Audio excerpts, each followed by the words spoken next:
Colby, thanks for coming on. I think I met you when you were like 11 or 12. I think it was there at the base of Vale. Jason, our mutual friend Jason Russell introduced us. Your dad, mom and dad as well. You were a full-time ski racer back then, but you had you had a little bit of an eye on cycling, and I think we started kind of working together when you were maybe 12, and the rest is history. You climbed the ranks really fast. You've had a few bumps over the last couple of years, but it's been awesome to see you staying focused and working your tail off. And here you are today. Yeah, it's awesome to have you on our podcast. And I heard you on John Kroom's podcast, and that was what, probably 9-10 months ago. And about a year. Yeah. A year ago, yeah. And it was I was really, really proud to hear how well you're doing, Colby. And it's been awesome to see your journey. But yeah, I mean, I would love, if you have a second, it'd be great to hear about kind of where you grew up and how cycling got into your vortex. Yeah, well, it's funny you bring up meeting at the bottom of Vale, because that actually probably changed my life, right? I don't know if I would be a cyclist had I not met you, but yeah, so I grew up, born and raised in Vale, Colorado, and that's like that area especially is sort of the ski mecca in the US, and my dad's a ski coach, and so from the time I can remember, that's what I was going to be. I mean, I was dead set on being an Olympic skier, and I was surrounded by the best in the world all the time. I thought it was the coolest thing ever, and it's the only thing I could focus on. And so from the time I was walking, I was skiing, and then pretty soon after that, I was super fortunate enough to sort of hook around the world with my dad, like skiing in places like Europe and Chile and New Zealand and stuff. And I'm just this little fella and getting to soak everything in, and it was great. In the meantime, I always liked bicycles and liked riding, and was kind of using it as training. And when you and I first started working together, that's pretty much what it was. I liked to race, but like the first year I worked with you, I didn't race at all. It was just literally to be fit and to get ready for skiing. But soon after that, as I got more and more sort of enveloped in cycling and everything it has to offer, and as I also sort of wore myself out on skiing, so to say, all of a sudden when I graduated high school and I kind of had two roads to go down, it ended up being a really easy decision. All these doors were open, cycling, and it quickly became my passion, and it was what got me stoked to get out of bed. And I started getting these tastes of like really high level racing, and then I was hooked. Like there's been no going back since then. And were you attracted to one discipline of cycling in particular over another? Because in Colorado, you're exposed to everything, right? Yeah, totally. I think from the beginning, road cycling was my favorite. Obviously, every kid mountain bikes, and I enjoyed that too. But I was pretty successfully road riding alongside skiing, and like one year I ended up being national champion road cycling as I didn't identify as a ski racer at all. I was just doing it because I had time. But and so I liked the road, and then for one reason or another that didn't really work out, and then my dad came up with the idea of riding the track, because it would be a fun way to stay involved in cycling. It'd be sort of new and cool, and sort of an adventure, right? Like we didn't really know much about it. It'd also probably be better training for skiing, and did that for a little bit, and fell in love from the very first session, like training in Erie near Boulder. And then that's really where I got noticed as a cyclist, I would say. And then doors started opening from there. And then so especially the beginning of my sort of full-time cycling career, I was really, really focused on the track. Can you go back real quick and tell us about, like, where were you at skiing when you had to really decide between skiing and cycling? Where was your skiing at that time? I mean, you're pretty humble, Colby. You've always been humble, but you were one of the best in the world for your age, correct? I was a stud. I was so cool. No, but I was good, and my last year skiing was my best year ever. I was accomplishing the majority of the goals I'd set for myself. I was ranked second in the world for my age and first in the nation, and I'd been national champion before, and I also qualified for the national team that year. But I guess in hindsight, what was sort of foreshadowing of mental states I would be in my adult life, I'd made skiing a pretty miserable thing, and so despite like doing well, like I'm saying, accomplishing my goals, I was never ever happy. I was sometimes relieved if I did well, and bummed out, like really bummed out if I didn't, and had built a ton of animosity into the situation and a lot of stress, and was never ever able to enjoy it. Like even for people that ski, they know like how liberating and how cool of a sport it can be. It's really such a cool sport. And I at least used to love it with all my heart. And even in the action of doing it, I felt pretty much exclusively threat. And so obviously terrible way to live. And so I think I'm super fortunate that right when that had accumulated to a point that I was really uncomfortable, cycling basically offered this relief and this other pathway that, especially at that time, had none of the same stressors to it for me. And yeah, I'm super lucky because had that not happened, I don't know if I'd still be in sport. And that's what I love. I love being an athlete. But yeah, it could have gone both ways. I think I was on a good track in either sport had my mindset been right. But I was getting told by one force or another that skiing wasn't going to be for me. Do you think that it was directly related to pressure, both from yourself and external, and then did that shift gradually to cycling as you started to gain results? Because like it was a lower expectation, right? Like it felt like the stakes were probably lower because you hadn't been, like ranked the way that you were in skiing. People didn't know you the same way. Totally. Yeah, I like the word expectations. I think that's super important, and that's actually, I think, one of the key factors in being miserable is having sort of inappropriate expectations. So I think, yeah, it probably was a mix of that. I knew so much about skiing. Like I had been fully enveloped in ski racing from the time I remembered, and I also enjoyed sort of the analytical and the process of it. And so I was always really in tune with sort of trajectories of things and where I expected to be, and that sort of if then mindset, which I think ends up being so destructive. Like, oh, if I ski this well, or if I get this result at junior championships, then I can go to nationals, etc. And yeah, I think you're right. That probably did eventually catch up to me in cycling. And I ended up learning that lesson again. We can talk more about that.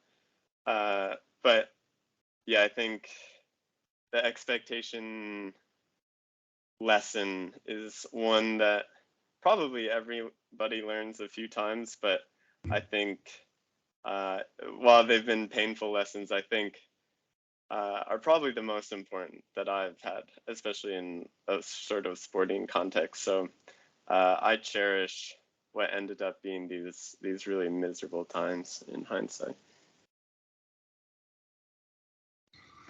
So what year was it that you made the decision to switch over, Colby? It's 2017, like May of 2017. I just graduated high school, went to a USA Cycling track camp, and then all of a sudden I wasn't planning on going to ski camp, and from that point I never looked back. And then so yeah, I've been cycling full time yeah, I guess a little over 5 years now, like five and a half. Yeah.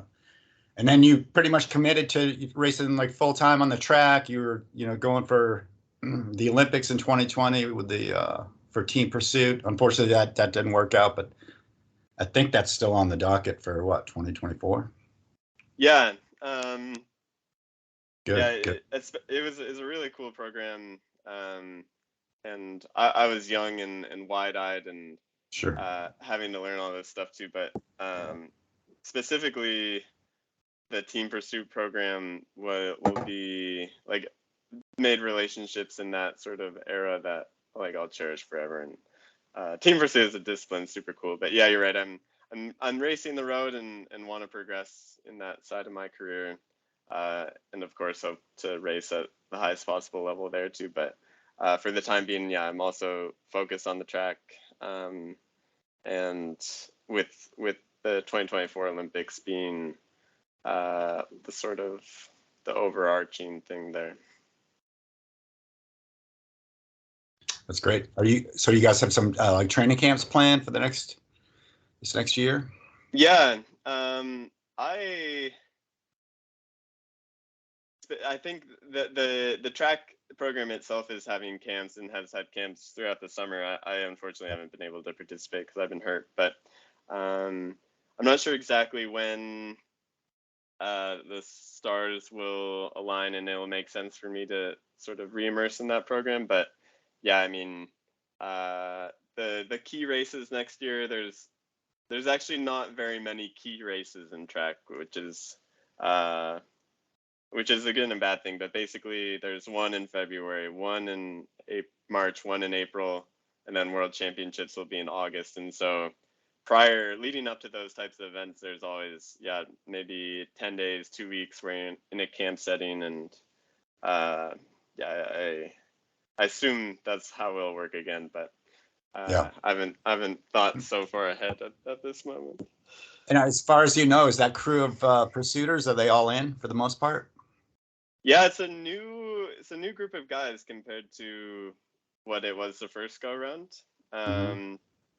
But I think in some ways, because I mean, I guess to speak bluntly, the first go around, it was going really well, and it all sort of crashed and burned, and as a result, there's, from an athlete perspective, like a lot of new faces, like a lot of guys that are I think just super excited, right? And because it's a little bit novel, and they're really eager to just sort of experience that whole process. And so there's a lot of guys fully committed, and I've learned the first time that it's a hard process, right? Like to qualify for Olympics is tough, as it should be. And that's one of the reasons why it's cool, because you have to do so many things right for it to work out. And I actually enjoy that part. Like, I think somehow if it does end up working out, it will be more meaningful knowing that we really had to execute close to our absolute maximum ability to make it happen. Whereas, if it was another situation and qualifying in the first place was easy, then I don't think that would mean as much, if that makes sense. Colby, will you, just for the listeners, will you explain what the Team Pursuit is? Team Pursuit is the coolest event in cycling. That's all they need to know. And the hard. No, but and the hard. Yeah, it is really hard. It is really cool though. It's 4 kilometers, and teams of 4 start from a stop, and obviously start at the same time, and basically, in road terms, just do a pace line and try and cover the 4 kilometers as fast as they can. And it's really, really fast. Once you're up to speed after the standing start, your cruising speed is sort of right around 70k an hour for the world record speed. And there's tons of forces, and it's these maximal effort, and it feels like you're flying. And when you nail a team pursuit and the group is in sync and things are clicking, it it feels like you're almost one organism in a way, and it's really so fulfilling. It's such a cool event to execute when it goes well. And how long will everybody spend in the front position in that during that kilometers? It varies a lot, and pole schedules, as you can call it, are getting more and more creative. But typically, for the majority of guys, it will be about a kilometer on the front, so about a fourth of the race, spread out over 2 or 3 poles. But you see some wild stuff. Traditionally, like back in only a few years ago, is really common for guys to take 4 poles each. Now some teams are taking 1 pole each, so they just do a kilometer at a time. And that's one of the really cool parts. Right. To be creative and maximizing 4 different guys and their physiology and their fitness on the day is probably the hardest part, and one of the reasons why it's so cool when you get it right. But as a consequence, it can go dramatically wrong, and guys are blown up all over the track. And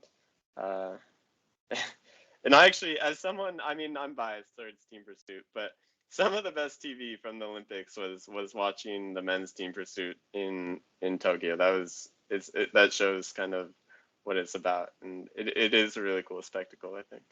It's a TV sport. It is, and these are like what you probably don't know an average, but they're incredibly close races, right? Like, what's a typical win by? It's you know, Hence, these guns, right? Hence, yeah, for sure. I mean, for sure, there's been races decided by hundreds, which it's painful to lose by, because, I mean, try and take a stopwatch on your phone and make it less than 2/10. Like, it's almost impossible. So to lose by a fourth of that, or even a 20th of that, is like, there's a special type of sting to that. But yeah, they're really close races, and that's why these nations spend tons of money on development of equipment and aerodynamic positions and pole schedules and maximizing these physiologies, because it's a little bit strange. Like, the majority of cycling events, at least, are sort of framed by hours and hours of racing, where a team pursuit specifically, you can get sort of different types of riders, because it is only 4 minutes, and you're totally fresh going into it. And so it's it's cool in that way. You sometimes get these guys that are nearly 100 kilos and like really big and sprint oriented, which you'd never see on the road. Right. And just for the gear junkies out there, what size is your chainring on your track bike? For team pursuit, I'll typically run like a 65 or a 66. Some guys are up to a 70. I think it's only limited by the chainstay, right? Guys will go as big as before it starts to rub, which is a cool aesthetic, if you ask me. I really like the big chain rings. Yeah, it's like a dinner plate up there. That's crazy. Oh, totally. And the double discs, and I mean, there's no brakes or no shifting or anything like that. And despite that, I mean, some of these bikes are worth $50,000. So the amount of technology to justify a price tag like that with so few actual parts they're really cool, especially in person. They look like spaceships. Yeah, good point. Well, I'm hoping that you guys can pull it off for 2024. Yeah, cheers. I mean, I think, and we can get into this if you want, but I at least personally have a lot different perspective heading into this qualification cycle, which I think will make it really rewarding. So I'm really excited to really give it a crack, but I've also learned, I know what it feels like to not make it, and I think that's a valuable experience to have, actually. I would say you've grown a lot since the last attempt at the Olympics. Do you want to You want to share a little bit about that? You've had injuries. You've been sick a little bit. You have a lot of. You're tough. Tough few years. especially, I mean, gosh, for everyone, right? But my specific story, qualifying for the Olympics was going really well. In 2020, only 8 teams actually got to compete at the Olympics, and so it's a really high standard just to make it. We were currently in 5th, halfway through, or not 5th, sorry, 7th, halfway through the qualification cycle, and then I had a bad crash and broke 2 vertebrae in my back, 1 in my neck, and by the time I was sort of fit and healthy and ready to race again, the we had missed it. We'd missed it. It'd only been a couple months. We only raced 2 more times, and it happened really quick. All of a sudden, we were like doing well and in 7th, and had a little bit of margin to far enough off the back that no reasonable expectations would have had us qualifying. And so then it was plan B, right? And I was going to focus on the road for a couple of years until the next Olympic qualification cycle started again. And then, of course, COVID happened. I, despite that, was really, really fortunate to end up on this team called Hagen Sperm in Action. And road people will know about it. I think, especially if you look at the entire history of it, it's almost undoubtedly the premier development team in cycling. And so despite sort of, I mean, no one really was up to much racing in 2020, but despite not racing, I got this incredible opportunity to race there. And in some ways that probably ended up being the worst possible thing that could have happened to me for my happiness, at least in the short term. But from a little bit wider perspective, and having come out the other side now, that it was an incredible experience. And basically what ended up happening is a little bit similar to what I experienced in skiing, except for multiples and multiples worse. And the result of that was basically, yeah, I don't even know if there's like a easier way to describe it, but like I hated myself in my core, and I developed a really bad eating disorder. Most cyclists have a eating disorder to not eat a lot. I had the opposite, so I was binge eating. I put on 40 pounds, and yeah, I woke up in the morning and I knew with every bone in my body that I was a piece of garbage and deserved every morsel of suffering that I had basically made up for myself in my head. And it was waves of that, and then eventually it got to a really, really extreme point where there wasn't a moment in the day where I couldn't tell myself how trashy I was, and that took so much energy out of me that eventually I wasn't getting out of bed. At the worst of the time, I was at my apartment in Girona, and literally just glued to my mattress, except for to go roam around Girona, going from shop to shop, eating enough until I felt like I throw up, rebound for a little bit, and then head to the next bakery 10 feet down the road. And of course, like getting so overweight, and I wasn't training or anything. Like now I'm not racing, and I feel really bad. I feel super guilty towards the team. Like I've had this incredible opportunity, right? And being on Action is such a cool situation, and I'm just wasting it, and I'm telling myself every moment like how bad that is. To the point where had it lasted longer, I think I would have been in a fair amount of danger from a health perspective and like safety perspective. Thankfully, and I was working really hard through that period, and you, Tyler, actually were really great, and we were speaking often, and I was getting perspective from people like you and psychologists, and my parents were really good, and I had some teammates, and I was getting all the best perspective in the world, and despite that, couldn't overcome anything. And eventually, for me, what ended up being sort of my savior was medication, and so I started antidepressants, and really soon after that, my life changed 180. And once it takes a little bit of time, but once the skies sort of clear, it ended up being really good, because despite all that suffering in that time, you're working so hard just to find something that made you worth anything to this world, right? And then so yeah, the clouds clear, and then all of a sudden you realize, like, oh, like, no, Colby, like, you're actually like you're a friendly guy, and I could actually believe that in my heart and feel good about that. Like, oh, you're pretty considerate to others. And then I just had like actually like a list of things that I could feel good about.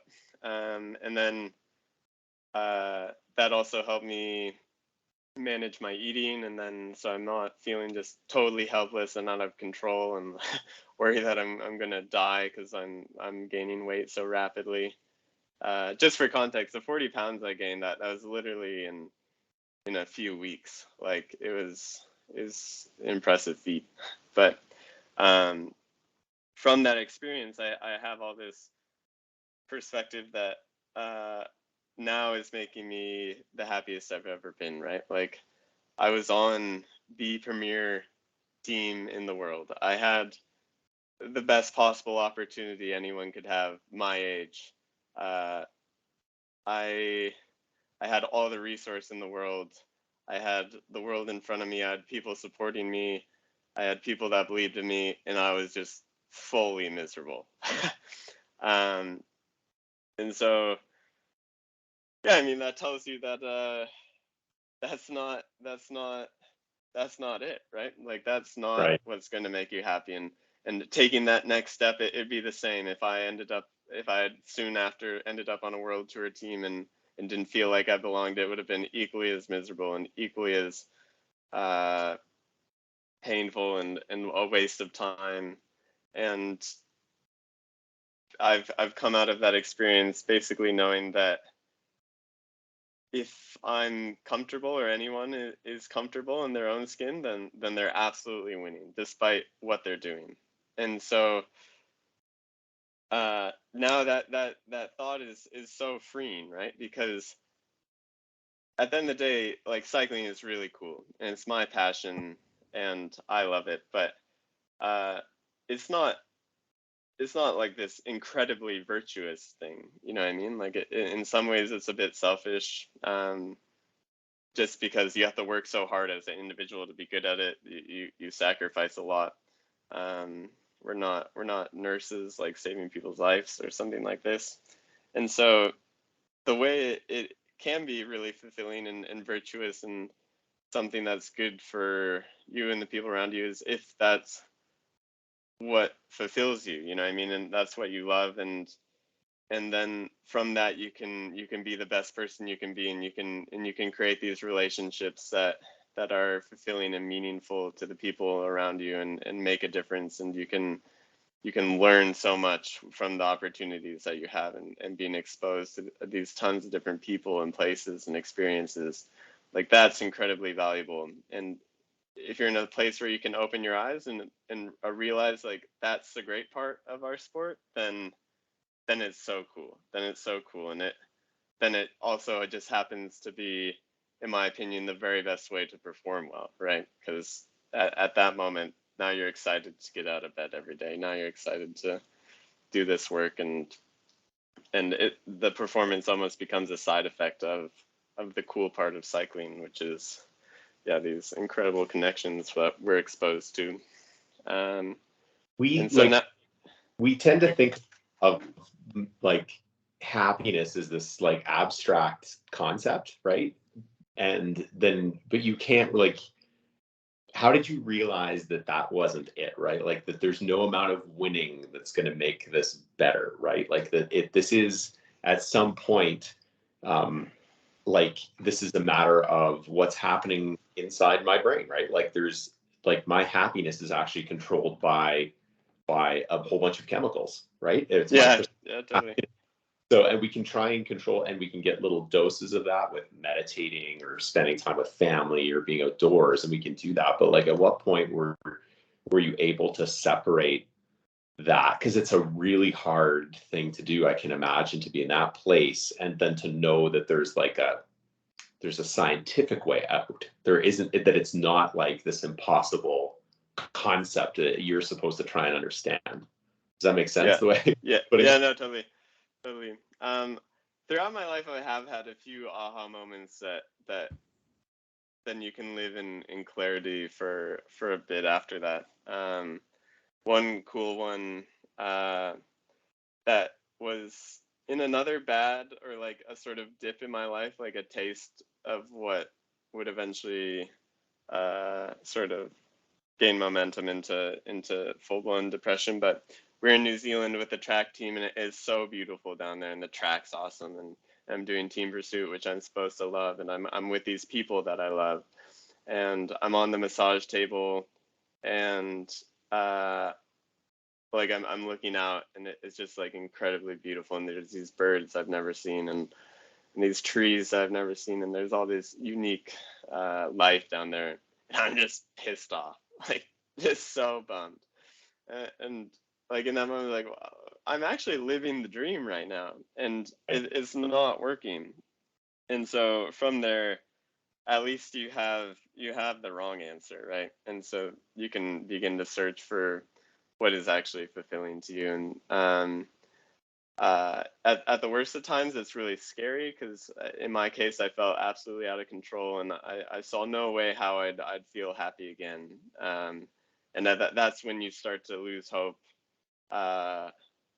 and like things get scary. But having this release and sort of realize that at the end of the day, it is regardless of if you're on medication or not, it is a bit of a chemistry project at the end of the day. And so knowing that there is a way to help you with that, then that sort of that takes a lot of load off your shoulders, or at least it did for me, realizing that yeah, I wasn't crazy, and anyone that's miserable, like they're not crazy, they're not out of control, they're not just weak in the mind, or soft, or have no willpower in the case of food or something like this. Like it's there's solutions. There's absolutely solutions, and it takes work, and it sucks, and it's miserable during it. But I really believe that there you can find a way out, and it just takes looking, and it's painful, but the solution's out there.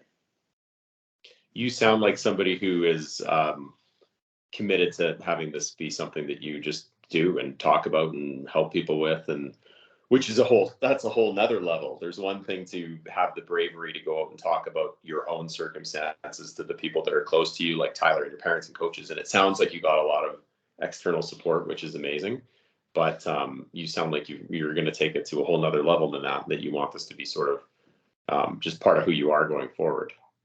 Yeah, I think one, it's way more common than people realize. I think, I mean, especially recently with the COVID restrictions and stuff, I think it was basically rampant, and everyone in some way or another got a dose of what that's like. But I've never heard someone talk about depression or their battles and their experience with it, regardless of the sort of outcome, and not have that feel good to me. You know what I mean? And to connect with them on this really, like, it's quite intimate, even if you don't know the person if you don't know the person personally. It's a deep connection that so many people share, and so I think, like, at first I was a little bit worried about the stigma, and I was worried about people, what they thought about me, or what they thought about me taking medication, or if this would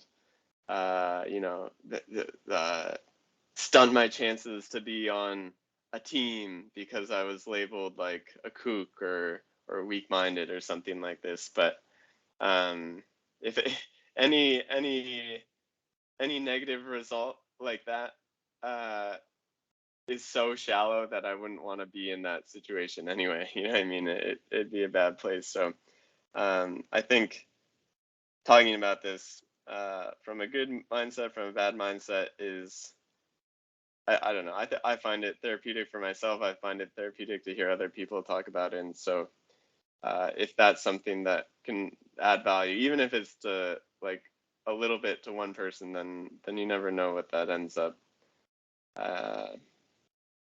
doing for the world. You know what I mean? Thanks for sharing that, Colby. Yeah. Cheers. I think it's important for people to hear that kind of stuff, and especially for anyone that's struggling in the moment or has in the past or will in the future. Like, I think to hear from people that have experienced it, that like it does get better. I think that's powerful because at least in my worst moment, like it really feels helpless, fully helpless. And so that actually isn't the case, despite how bad it gets. So I think that's a comforting thought, and I believe it to be absolutely true. It's impressive you've learned all this at such a young age, for a lot of people it takes, myself included, it took me a lot longer than, how old are you now, Colby? 23. Yeah. 23, yeah. Like Good for you. Yeah. You have a lot of wisdom, Colby. Yeah, you do. Yeah, cheers. Thanks. Cheers. Yeah. I think it's hopefully it's a lesson that I can keep on the forefront. Sometimes sometimes that's the worst, right? When you know something in theory and can't actually exist in that mindset.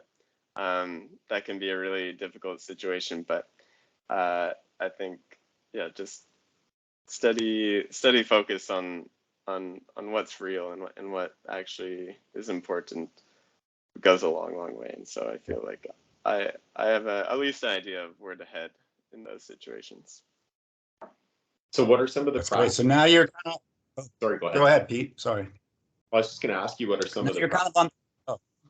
I was going to ask you what are some of the practical things that you do now as sort of a daily practice to just help keep yourself on the rails a little bit. Like those are the types of things that we definitely try and share with people or glean ourselves from people that we get to talk to. Cause like, I'm not too proud to steal good little ideas to keep my head right. Yeah. I'm a smart guy, so everything I'm about to say is super valuable too. But no, I think there's a few things that I find myself one way or another using every day, right? Like one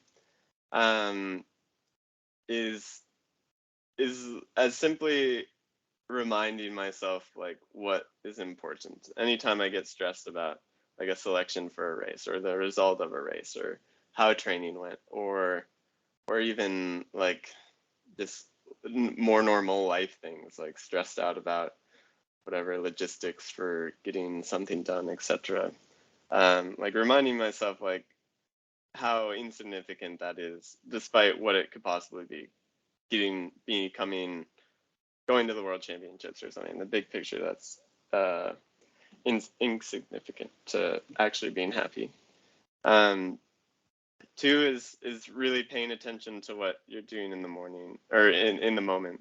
I think if you're able to take a step back and actually experience any situation, including any bad emotions, good emotions, if you can really feel that and accept it for what it is, that becomes something that like you almost end up cherishing, sort of like negative, positive, all these emotions, because you feel somehow more alive that way. And two or three, another really good one is affirmations, right? Like whether that's about yourself, telling yourself why you are important and good and valuable is really helpful. And then also positive affirmations of what you are capable of, and why things are going well in any situation. I think as much as you need to repeat it, I think it's really valuable. I've done 4 and 5 and 6 hour rides, literally repeating a single phrase over and over and over and over and over and over and over and over and over. And it's kind of boring, right? And you feel, I don't know, it feels a bit fake, and then all of a sudden you wake up and realize, and you actually feel these thoughts like in your core, and that's really, really cool, I think. Exactly. Like, we can't compartmentalize things, right? So if you consume negative news in the morning and then you move on to the next task, you're actually less capable of separating those two things than you think that you are, right? You can't influence that. We are what we are. We've evolved the way that we have, right? So you're not better than anybody else. It's very important to keep that little ecosystem, safe for what you need it to do. Totally.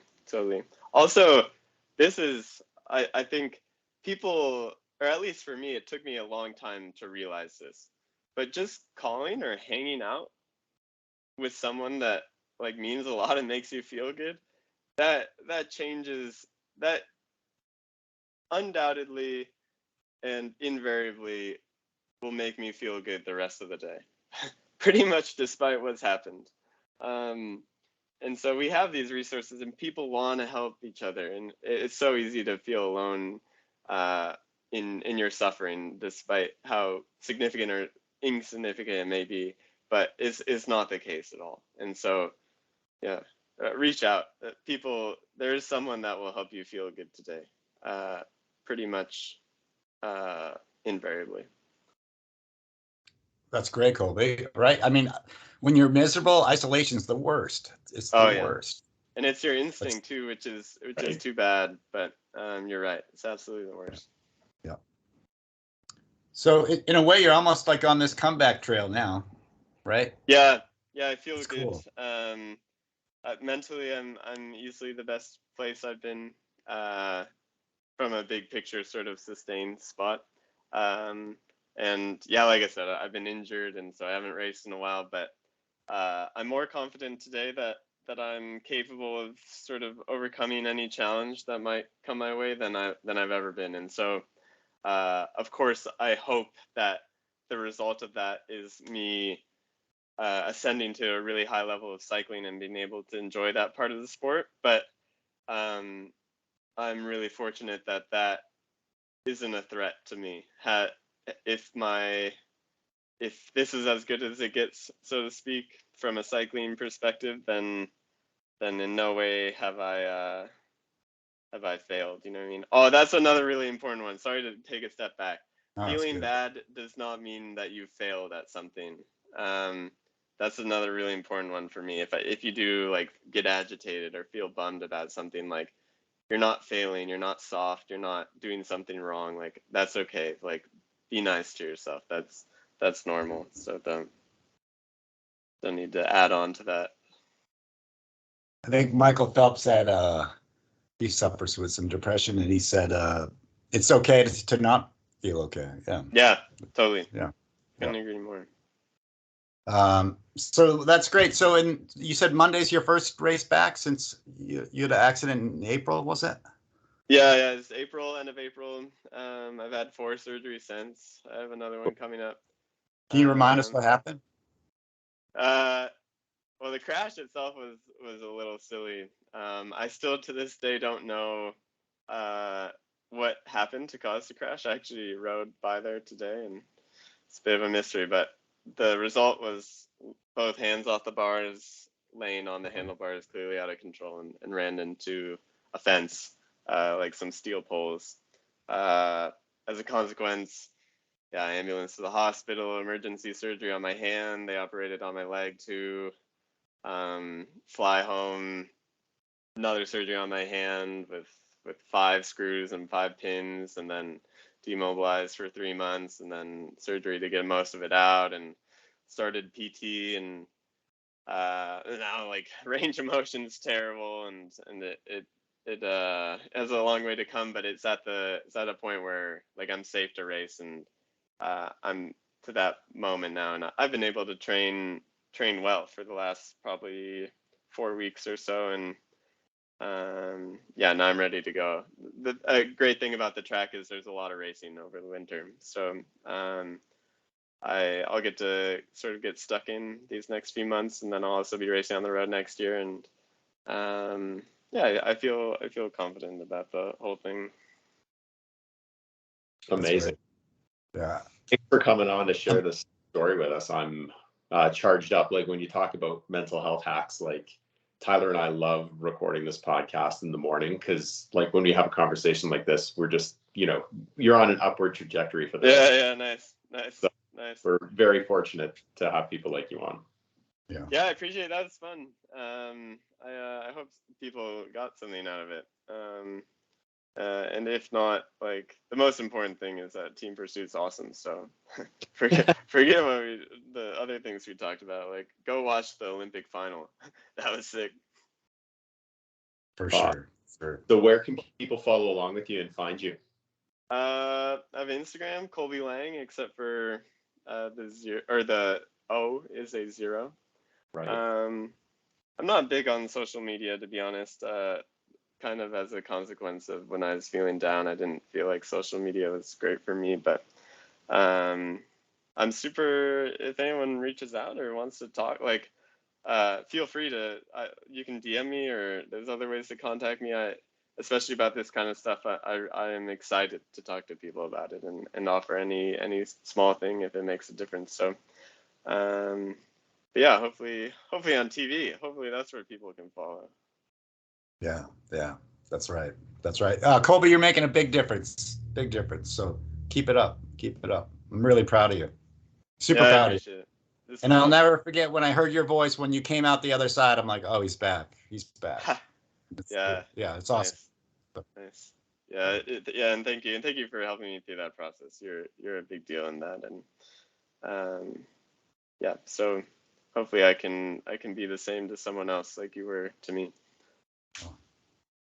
Hey, well, good luck over in Europe. You race on Monday, you said, in Lyon?